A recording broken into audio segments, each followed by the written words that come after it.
Hi, this is Joni here with Evolve Family Therapy.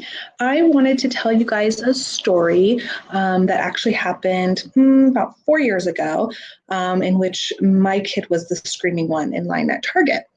I'm sure a lot of you guys have gone through this before where you're totally embarrassed and your kid's misbehaving and you don't know what to do. Or you may have been someone who has seen that happen in somebody else's kids, and you're thinking, why don't they do something about that? They should totally do something about that kid, you know, make them behave.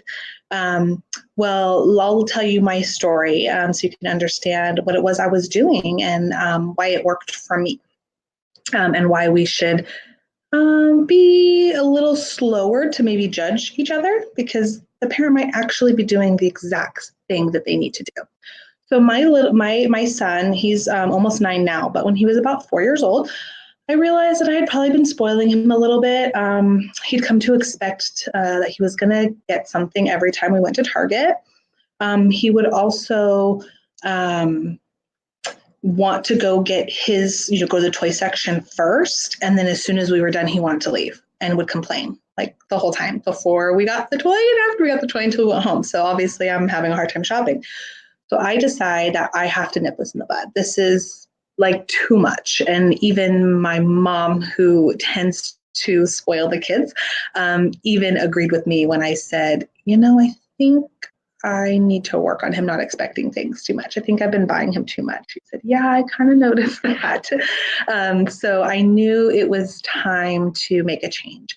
So I started with telling him, well, at the times when I would let him buy something, I said, well, we need to do our other shopping first. And if you behave and you're not whining and crying and you're patient, then we'll buy you a toy. Well, he wasn't. He was not quiet and patient. He was basically nagging me and wanted the toy. And so I gave him his warnings that, you're not going to get a toy if you keep doing that. And then he kept doing it. So then the consequence was that he's just not going to get a toy. And he started crying a lot, whining a lot. Once we got in line at Target, it really increased. That's when he realized he really was not going to get something this time. And he was screaming at me, saying, I hate you. You're not my true love. I hate you, over and over and over again. Total meltdown. And my daughters were embarrassed. They're like, Mom, you need to do something. And I said, I am, girls. I am doing something exactly what I need to do. And what I knew I needed to do was to not engage in the arguing with him. So what I did was just tell him, every 30 seconds to a minute or so, you need to calm down. You need to calm down. You can take a deep breath, because he had lost control. He wasn't really able to calm himself down, but he wasn't trying either. He still wanted the toy. So if I gave him attention and tried to help him calm down, he just started screaming about wanting the toy again. So I had to just hold out and give him very, very little attention. And it looked like a nightmare. But the thing was, and it looked like I wasn't doing anything about it. For other people, they might have thought I was either cold because I wasn't helping him calm down, or they might have thought I was too passive because I wasn't like yelling at him or spanking him. They might have thought I was rude because I'm in there in line and my kid's misbehaving and it's really uncomfortable for everybody else. But the thing is I knew I had to teach him that his crying and complaining in his tantrum was not going to get him what he wanted. It was not going to get him the toy. It just wasn't. He needed to learn that wasn't going to work.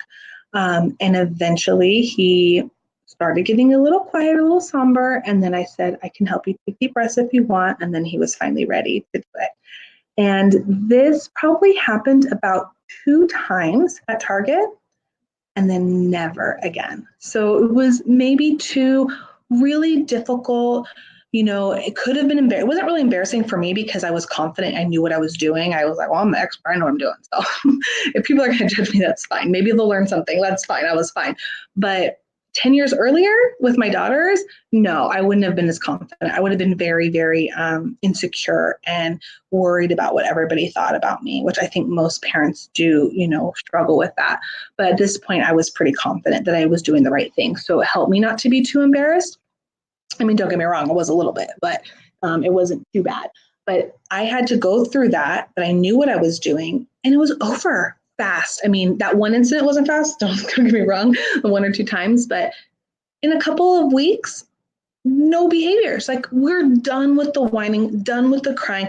And 4 years later, he is not doing that kind of stuff. He does not whine and cry for stuff because it worked, because I was firm. I stuck with it. So even though I had spoiled him too much, I kind of created a monster by setting the expectation that he was going to get stuff all the time. I taught him again, retaught him that sometimes you're not going to get something. You definitely need to wait until we're ready to get it for you.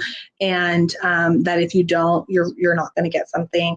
And the whining, crying, the tantrum is not going to work. So I did what we call put the tantrum on what we call extinction. I extinguished it. It doesn't happen anymore. Now, if I had given in at that point just to make him stop because I was embarrassed, guess what? He's going to learn, oh, this is the level of my whining. Now I have to have tantrums. That's how I get my way.